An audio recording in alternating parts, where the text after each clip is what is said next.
Are you interested in purchasing a home? Matt Van Voris here. I'm a licensed real estate agent in the state of Minnesota and now the state of Wisconsin. In this episode, we're going to be talking about the financing portion of the home buying process, and the big part that we'll talk about is the appraisal. This is a very important part of the home buying process because this is where you are getting the loan from the bank or getting approved for the loan from the bank to be able to purchase a home after you get it under contract. So what happens is now the lender, loan officer, the mortgage company, the bank is going to take your purchase agreement, they're going to look at all the terms, and they are going to start to underwrite the loan for the purchase of this home. One of the big things that they will do is they'll require you to order an appraisal. An appraisal is a third party's opinion of the value of the home. An appraiser will go out and they will look at the condition of the property, and they'll go in the property, look at different things, fireplaces, bedrooms, bathrooms, square footage, and they're going to take that and they are going to compare it to other properties that have sold in the area.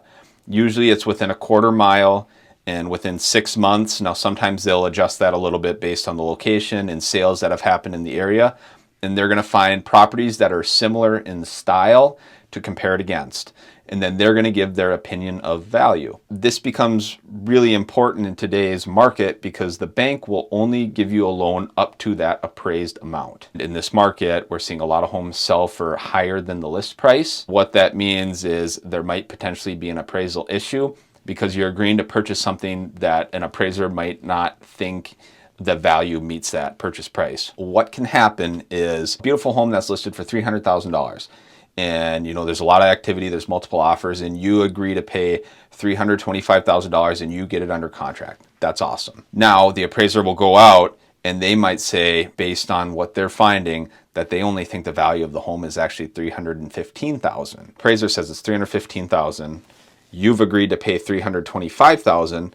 There's $10,000 of gap right here that somebody has to come up with, because according to this purchase agreement, it's a legal document, you have agreed to pay this amount. What usually happens is the buyer will pay for it, the seller will reduce their purchase price down. It doesn't happen that often, but potentially you'll meet in the middle and you'll come up with half that difference in cash, and then the seller will relinquish that other half, or you'll cancel the purchase agreement because you can't come to terms. In this market, there's guarantees that you can put into your offer to make your offer more attractive, and that would be called an appraisal coverage, appraisal gap coverage, appraisal shortfall coverage. There's a couple different terms that we'll use, but basically you are agreeing to cover that difference if it comes up short. What you can do if you have enough down is you can adjust your financing so that you can bring that extra cash to meet that difference, and it's actually going to give you a little bit lower mortgage payment because your loan is going to be up to that appraised amount.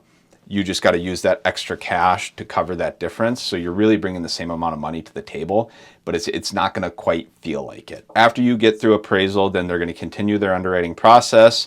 And then eventually you will get what's called a clear to close. And that means everything has been approved. You're ready to close on the home. And then now it goes into the closing / title work, which we'll talk in the next video. If you have any questions about appraisals or just the underwriting process is a little bit confusing, let me know. I can also get you in touch with great lenders who will help talk you through it. If you're interested in buying or selling real estate, please don't hesitate to reach out. Thanks so much for watching, and we'll see you in the next episode.